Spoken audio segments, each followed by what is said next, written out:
រាជាណាចក្រកម្ពុជាជាតិសាសនាព្រះមហាក្សត្រលិខិតគោរពអញ្ជើញខ្ញុំបាទនាងខ្ញុំជាប្រជាពលរដ្ឋខ្មែរទាំងពីរភេទសូមគោរពចូលមកដល់សម្ដេចហ៊ុនសែននាយករដ្ឋមន្ត្រីនៃព្រះរាជាណាចក្រកម្ពុជាជាទីគោរពដ៏ខ្ពង់ខ្ពស់សម្ដេចចាប់តាំងពីក្រោយការបោះឆ្នោតជ្រើសរើសតំណាងរាស្ត្រអាណត្តិទី5កន្លងមកសម្ដេចមិនដែលបានបង្ហាញវត្តមាននៅតាមកន្លែងសាធារណៈឬចុះសួរសុខទុក្ខប្រជាពលរដ្ឋខ្មែរឡើយហេតុដូច្នេះហើយតាំងនាមខ្ញុំបាទតំណាងឲ្យប្រជាពលរដ្ឋខ្មែរទាំងពីរភេទ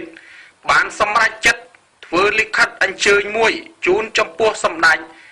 ដោយប្រជាពលរដ្ឋខ្មែរមានសេចក្តីនឹករលឹកសម្ដេចឥតឧបមាសូមសម្ដេចអញ្ជើញមកជួបសំណេះសំណាលជាមួយប្រជាពលរដ្ឋខ្មែរដែលជាម្ចាស់ឆ្នោតនៅទីលានប្រជាធិបតេយ្យនៅថ្ងៃទី22ខែធ្នូឆ្នាំ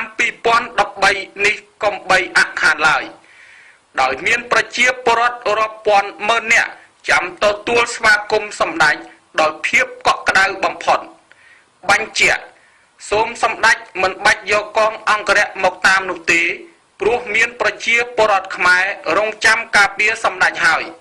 សូមសម្ដេចទទួលនៅការគោរពដ៏ខ្ពង់ខ្ពស់អំពីខ្ញុំហត្ថលេខានឹងត្រាពីប្រជាពលរដ្ឋខ្មែរដែលមិនក្បត់ជាតិ